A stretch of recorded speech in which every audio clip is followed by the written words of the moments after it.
Greetings, my friends, patriots, lovers of democracy, truth, and justice, believers in peace, freedom, and the American way. Thom Hartmann here with you. And, wow, there is so much going on.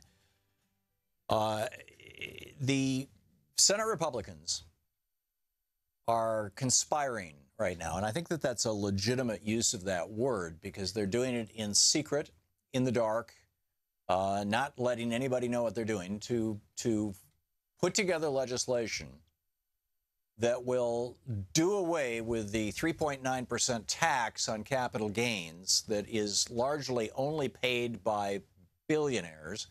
That tax on capital gains, so that their top tax rate is not 20%, but is 23.9%.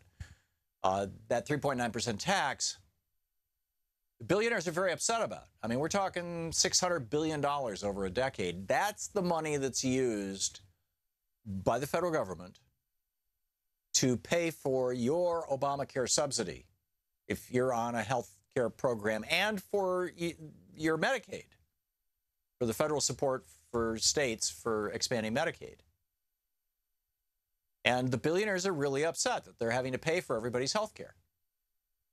And the Republicans are going to do something about this because the Republican Party is just there for the billionaires. But they know that if they do it in public, if anybody knows about it. Now, keep in mind, Obamacare was negotiated over the course of a year. There were, many committees involved. There were Republican amendments. There was, it was, the Republicans love to say, oh, it was crammed through. No, it took a year. And it was not in private. It was not in secret. This is in private and in secret. Why? Because it's a $600 billion tax break for billionaires, period. It's not a health care bill. And in order to give those billionaires that tax break, they have to take health care away from 23 million Americans, which may be you.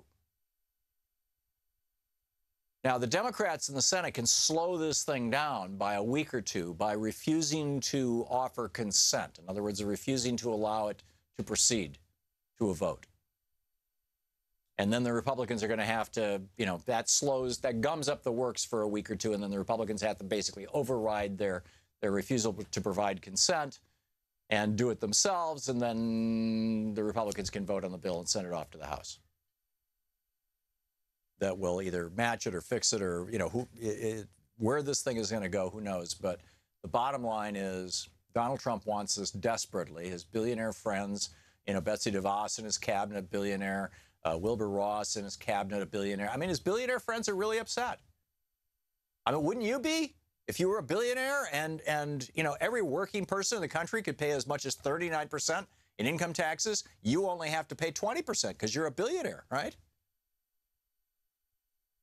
And some first African-American president in the history of the United States comes along and says, oh, you billionaires, you're going to have to pay for the health care of everybody else in the country, because you're not paying your fair share of taxes.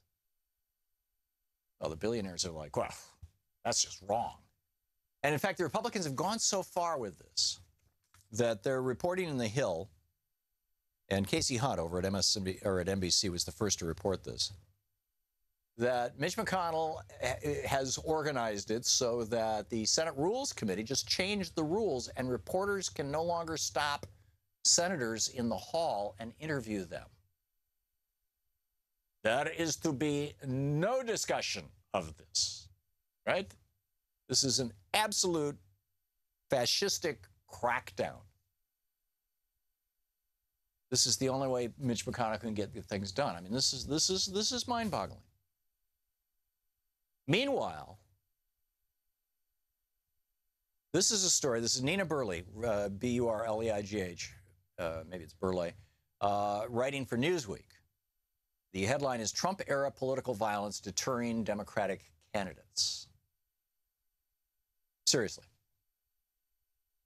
Michael Treman, manager of a solar company in Binghamton, New York, decided that he was going to run against the mayor, a Republican by the name of Richard David. You're going to run against the Republican, you're going to run as a Democrat, right? So Treman announced that he was going to do his social duty, his political, his American duty. I'm going to run for political office. We should celebrate that, right? Let me just share this story with you. 4 hours after Truman went on local radio to discuss his challenge, he received emails directed at his wife and 3 children expressing, quote, heinous attempts to scare me off.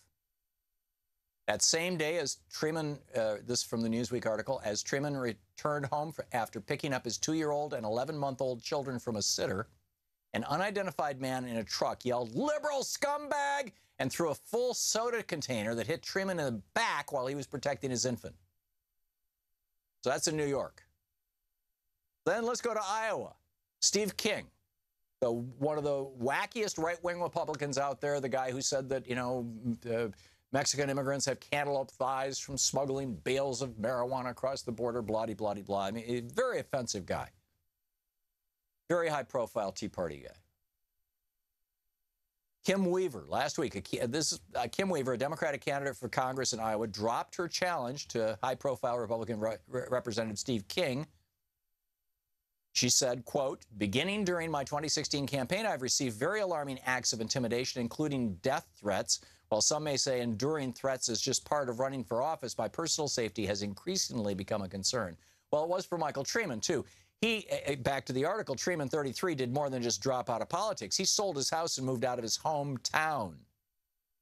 He told local media that if he didn't have a wife and kids, he might have chased down the assailant, but because of his children, there was too much fear. The only reasonable thing to do, he said, is to withdraw. There was something to withdraw. There was something more visceral about this incident. It had nothing to do with anything substantive. It had to do with my experience with a political party. That would be the Republican political party. The intimidation has left Democrats without a candidate. So Broome County Democratic Chairman Tim Griffin this weekend announced that the party will place a placeholder name because it still doesn't have a candidate.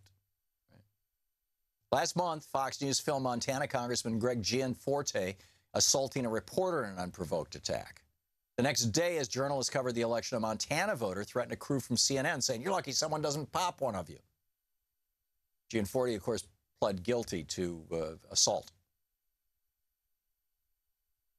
The author of this piece in Newsweek says, the new era of political thuggery dates to raucous Trump campaign rallies last summer when the candidate, that would be Trump, urged supporters to, quote, lock up his opponent, Hillary Clinton, and promised to pay the legal fees of those who often scuffled with protesters and berated journalists.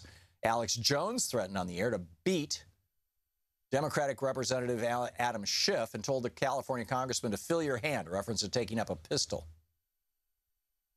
This, by the way, according to an attorney with expertise in the federal law, told Newsweek at the time that the threats appeared to break federal law, U.S. Code Title 18, Section 115, which makes it illegal to threaten to assault a U.S. official and provides a penalty of up to 6 years in prison. Alex Jones was never charged with a crime. Instead, Megyn Kelly is going to make him famous, putting him on NBC. Much to the chagrin of the Sandy Hook families who are, hurt and offended by Alex Jones, arguing that the Sandy Hook massacre was just a fake, total, didn't happen. This was made up, false flag operation, and it was done to further the notion of gun control. I mean, this is just amazing.